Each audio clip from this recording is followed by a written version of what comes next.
Good morning. We're here today because Mark Carney needs to come out of hiding and answer questions for the lies that he's told to Canadians. I want to start by reading you a quote from the Toronto Star. It says, and I quote, "The Star asked the Carney campaign repeatedly if he supported the moving the headquarters to New York, but did not receive a response," end quote. Now, this wasn't a question from Conservatives.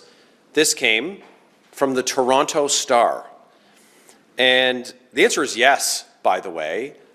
Yes, he supported the moving of the Canadian headquarters of Brookfield to New York City, to Donald Trump's hometown. The real question for sneaky Mark Carney is if he thinks that this was such a good idea and such a good business decision for Brookfield, does he think that all Canadian companies should move their headquarters from Canada to New York City? This isn't something that can be dismissed as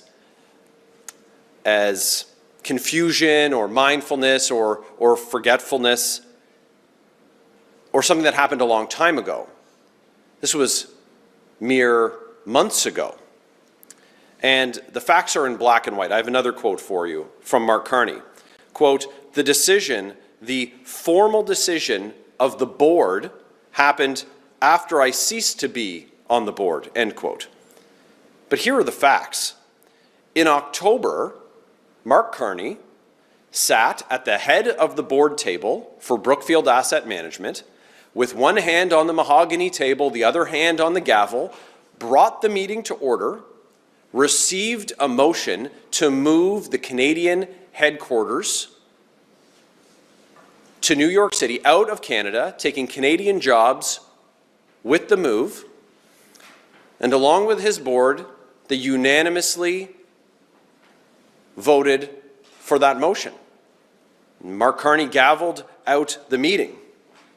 But that's not all, because 6 days after U.S. President Donald Trump first threatened Canada with unjustified tariffs, Mark Carney personally authored and sent a letter to all of the shareholders advising them of this unanimous decision that his board had taken, the board that he was chairing had taken, to move Canadian jobs to the United States. And then he asked them in that same letter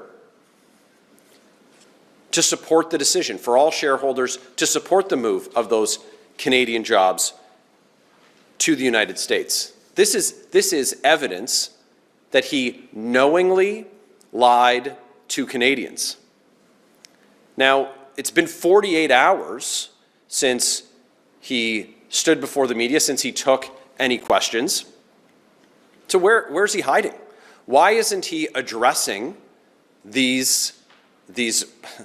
facts that have been presented in response to the lie that he told? He's clearly in hiding. Now, let's not get confused that the statement sent out by some junior comms staffer on his campaign, that's not sufficient from someone who is barely a week away from potentially assuming the office of Prime Minister.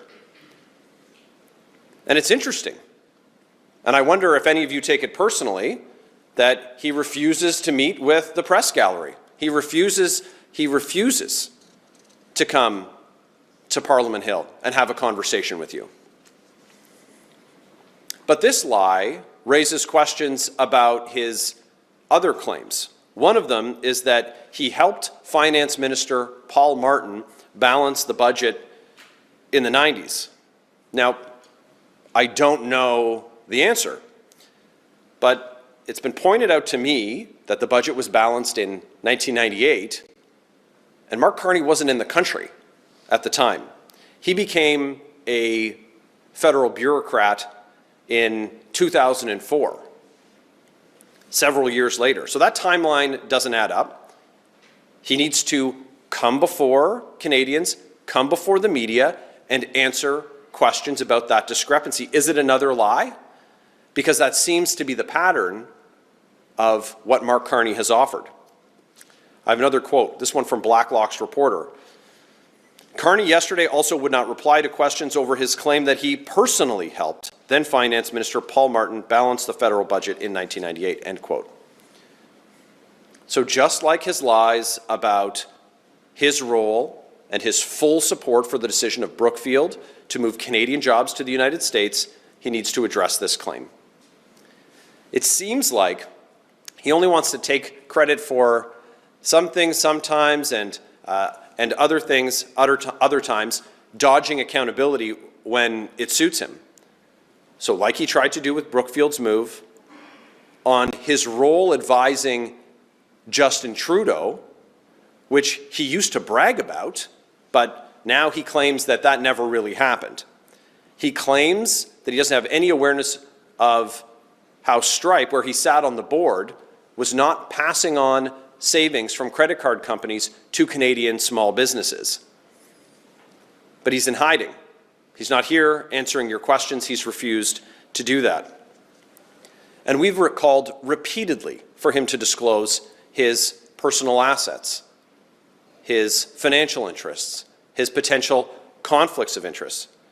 But there's a Carney loophole in the law, and he could become Prime Minister and get through an entire general election campaign without having to make those disclosures. Today's National Post said, and I quote, "When asked how much Carney received in speaking fees, his spokesman did not directly respond." Again, sneaky Mark Carney is in hiding, and he should be disclosing how much he received in lucrative speaking fees and from whom and when. And look, if he's done nothing wrong, he should just come here and take questions and address the questions that are rightly being put before him. So we have no idea what stocks, other investments that he holds, what serious conflicts of interest he has had and would potentially have, and what he's hiding and why he's dodging accountability. He needs to come out and take questions from the media as he's poised to become Prime Minister in just over a week's time. Now, he posted a picture yesterday on social media that he was preparing to vote in the Ontario election, presumably from his home here in Ottawa. He's got an event here in Ottawa on Saturday. So he's not that far from where we are right now on Parliament Hill. The least he could do, especially if he's got nothing to hide, is to come before Canadians and answer questions from the media. After all of this, it's time for sneaky Mark Carney to be accountable and to take questions from Canadians. Thank you. What do you make of the fact that Donald Trump says that he doesn't like what Mr. Poilievre is saying about him and it's not positive? Your reaction? Pierre Poilievre has said that he's going to put Canada first. He's going to make sure that our Canada First plan grows bigger paychecks for Canadians, that it protects the territorial integrity, our sovereignty. We're a proud, sovereign nation that will never be the 51st state, that we're going to find new markets to get our clean, ethical, natural resources to Tidewater, that we're going to make sure that we stop the flow of illegal guns and fentanyl and criminals into our country. I mean, those are the things that he's said, but the question is, what do you think about Donald Trump's comment about Pierre Poilievre? I think that we're laser focused on what's best for Canadians. We're not worried about comments of people in other countries, because our plan is to put Canadians first, and our primary... Are you worried about what Donald Trump is saying? Sorry, I don't understand what you mean. You think that the objective of the official opposition should be to gain the praise of foreign leaders instead of to put Canadians first? Because that's what we're doing. But how can a Conservative government tell Canadians they might be able to work with the U.S. or put Canada first if the President of the United States is already saying they don't like what your leader has to say about him? I think at the end of the day, it's really about what's best for Canadians, and what's best for Canadians is to put forward a Canada First plan that is about protecting Canadian jobs, growing Canadian paychecks, ensuring that we're a strong, sovereign nation. And these are the things that Mr. Poilievre has consistently said, and he will work collaboratively with our allies and our trading partners while also diversifying our markets. Can I ask you about the Ontario election? What do you think of the result? And are you worried that Ontario voters opting to go with an incumbent government because of the fear of tariffs means something bad for your party? Are you worried about that? Look, it's great that Ontario electors were able to exercise their democratic rights yesterday and cast a ballot. And what we've heard from Canadians is that they want a plan from the federal government after nearly a decade of the Carney-Trudeau Liberals that has made life more expensive, that has made things harder. They're not any richer than they were 10 years ago. What do you think about the Ontario election? Than they were 10 years ago, and they're not better off than they were 10 years ago. And so we're putting forward a plan for Canadians that from what we're hearing, knocking on doors, talking to Canadians, what we heard just 2 weeks ago in Ottawa when thousands of Canadians came to listen to our message and were excited about our message that puts Canada first. We hear that message is resonating very well with them, and we've been calling for a carbon tax election because Canadians have been very clear that they reject the policies of the Carney-Trudeau Liberals. Do you think it's going to hurt the Conservative Party that there's another majority government in Ontario? Is it going to hurt you federally? We're going to take our message to voters as soon as we have the opportunity. We've been very clear about what our plans are for Canadians. That's the first thing that we're going to do is we're going to cut taxes. First of all, with the carbon tax, we're going to take taxes off of Doug Ford. I mean, he's a conservative just like homes. Are you interested in me answering questions, or are you interested in interrupting today? You're making every effort possible to not answer the actual questions that we are asking.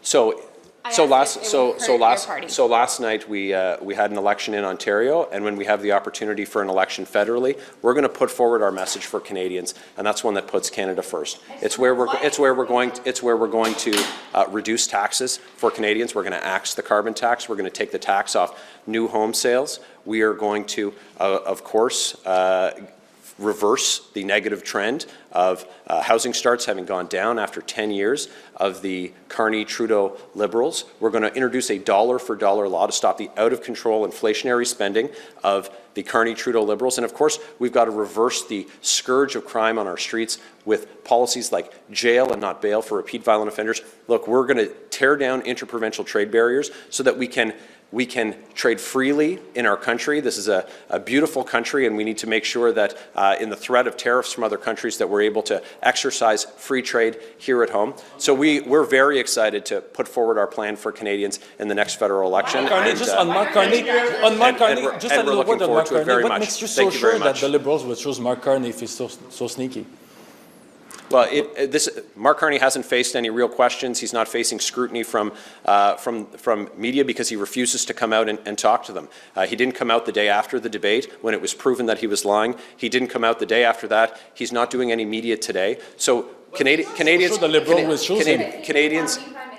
face the press gallery and face accountability. Canadians are left wanting when we have someone who's running to be Prime Minister who is telling what are proven lies and then is refusing to answer for those lies when pressed on them, when called to account by the opposition. So we're going to keep doing our job, and we look forward to media pressing Mark Carney with those questions. Thank you very much. Appreciate it very much.